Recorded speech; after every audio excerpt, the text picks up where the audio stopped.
Instead of focusing his energy on running the country and solving real issues for the American people, Donald Trump is picking a fight with, wait for it, Rosie O'Donnell. Over the weekend, he claimed that he's, quote, giving serious consideration to taking her away her citizenship after O'Donnell recently moved to Ireland. Well, folks, now if you're wondering, because I'm sure some of you are, whether or not the president can legally do that, he can't. Okay, he just can't. The 14th Amendment explicitly guarantees citizenship to anyone born in the United States. And Rosie O'Donnell was born in New York. Okay. 2 points. Yes. This is a feud that preceded the presidency, right? Rosie O'Donnell was probably one of the first and most famous critics of Donald Trump, well before he decided to, jump in here and before he was elected president. But the second point I have is that for me, this isn't about Rosie O'Donnell. This is about, let's put on the screen from Amanda Frost, who's an expert on citizenship law at the University of Virginia School of Law.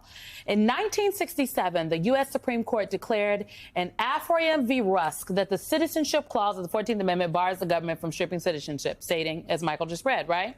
So for me, in the first administration, Stephen Miller had a whole unit focused on denaturalization. That is taking away citizenship from someone. It's a legal process. And he was a little bit successful, but the court took a long time.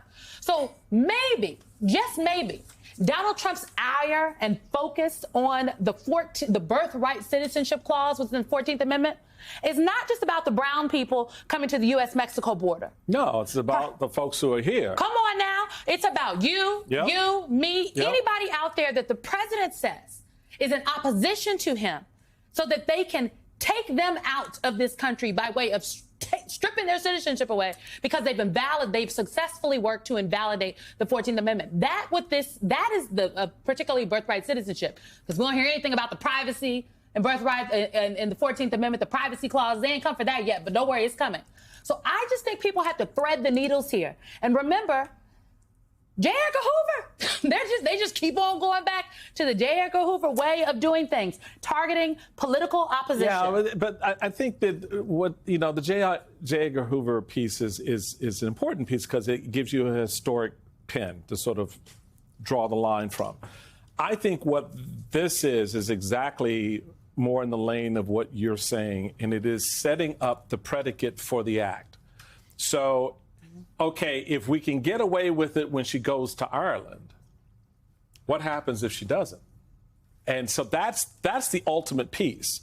If I'm going to strip away your citizenship, I want to be able to do it while you walk in the streets of downtown D.C., downtown L.A., all right, or some community anywhere in the country, if I don't like what it is you're saying.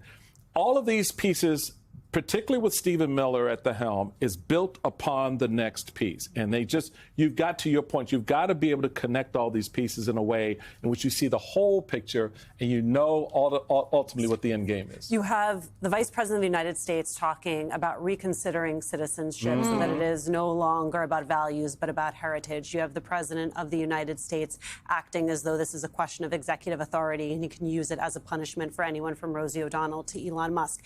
At the same time, you had George Ratis, who was a security guard at that Camarillo facility where there was an ICE raid last week, U.S. citizen, U.S. veteran.